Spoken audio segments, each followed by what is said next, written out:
Hello everyone, once again welcome to our channel Movie Lab. Finally, the most anticipated movie Pushpa 2 the rule premiere show చూడడం అయితే జరిగింది. అందరికంటే ముందుగా review ఇవ్వాలని ticket price ఎంతైనా సరే కొని మూవీ చూసి రివ్యూ అయితే ఇస్తున్నాం. సో మేము పెట్టే ఎఫర్ట్స్ని అయితే మీరు గుర్తించి మన ఛానల్ని అయితే లైక్ చేసి సబ్స్క్రైబ్ చేస్తే మంచి మంచి రివ్యూస్ ఇవ్వడానికి అయితే ట్రై చేస్తాం. పుష్ప 2 ద రూల్ మూవీ ఎలా ఉందో తెలుసుకునే ముందు ఇద్దరు వ్యక్తుల కోసం అయితే మాట్లాడుకోవాలి. అదే సుకుమార్ గారు and icon star Allu Arjun. ఈ సంవత్సరాలు వీళ్ళు పడ్డ కష్టం, వీళ్ళ డెడికేషన్, వీళ్ళ ఎఫర్ట్స్ ప్రతిదీ కూడా ప్రతి సీన్లో ప్రతి ఫ్రేమ్లో అయితే కనిపించింది క్లియర్గా. ఇక మూవీ ఎలా ఉందో ఒక మాటలో చెప్పాలంటే a good first half and excellent second half. Overall A passive commercial excellent film. ఫ్యాన్స్కి అయితే పండగే. ఇంక పర్ఫార్మెన్స్ విషయానికి వస్తే ఐకాన్ స్టార్ అల్లు అర్జున్ ఏమన్నా పర్ఫార్మెన్స్ ఇచ్చాడు, ఇచ్చి పడేసాడు. ఇంకా స్క్రీన్ మీద ఉన్నంతసేపు అయితే ఇదే కదా డెడికేషన్ అనిపించింది. ఒక హీరో ఒక సినిమాని ఇంతలా నమ్మి కష్టపడి చేస్తే ఇట్టా ఉంటుందని అప్పుడు అర్థమైంది. ఎస్పెషల్లీ చెప్పాలంటే జాతర సీను నిజంగా చెప్తున్నా, అది అల్లు అర్జున్ తప్ప మరెవ్వరే అంతలా చేయలేరు. చేసిన అవుట్పుట్ అంతలా రాదు కూడా. నిజంగా చెప్తున్నా, ఆ జాతర సీన్లో అయితే ఒక్కో ఎక్స్ప్రెషన్ ఒక్కో డైమండ్ ఎక్సలెంట్. ఇంకా నిజంగా అమ్మవారు పోతే ఎలా ఉంటుందో సేమ్ అలానే కనిపించాడు. ఎండింగ్ వరకు తన పర్ఫార్మెన్స్ అండ్ యాటిట్యూడ్తో సినిమా మొత్తాన్ని భుజాల మీద అయితే మోసాడు. వన్ మ్యాన్ షో అని చెప్పాలి. నెక్స్ట్ వచ్చేసి శ్రీవల్లి రష్మిక మందన.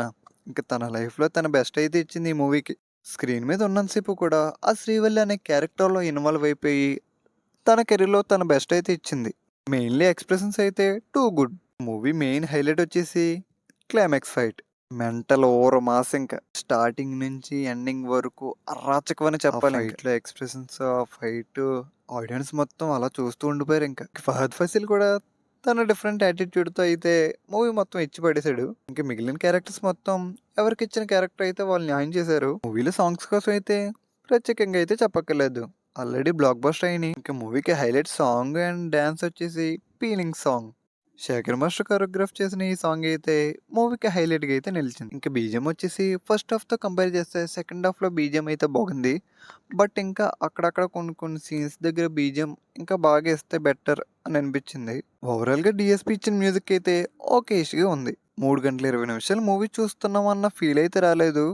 ఆడియన్స్ని ఇంతసేపు కూర్చోబెట్టి ఎంగేజ్ చేయాలంటే సుకుమార్ గారు, రాజమౌళి సార్ తర్వాత ఇంకా ఎవరైనా. లాస్ట్లో ఒక స్పెషల్ క్యారెక్టర్ అయితే ఉంది, బట్ అది ఎవరనేది రివీల్ చేయలేదు.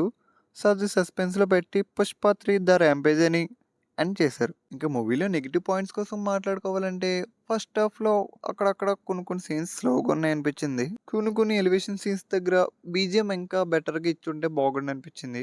అంతే, అంతకు మించి ఏం లేదు. ఇంకా మూవీ హిట్ అవ్వాలంటే 1200 కోట్లు గ్రాస్ అయితే రావాలి. మూవీ ఫుల్ రన్లో అయితే ఎంత కలెక్ట్ చేస్తుందో చూడాలి. మరి మీరు ఎంత కలెక్ట్ చేస్తుంది అనుకుంటున్నారో కింద కామెంట్ సెక్షన్లో అయితే కామెంట్ చేయండి. ఫైనల్గా ఈ మూవీకి నేను ఇచ్చే రేటింగ్ 3.9. నేను చెప్పిన రివ్యూ మీకు నచ్చినట్లయితే ప్లీజ్ సబ్స్క్రైబ్ చేయండి అండ్ లైక్ చేయండి.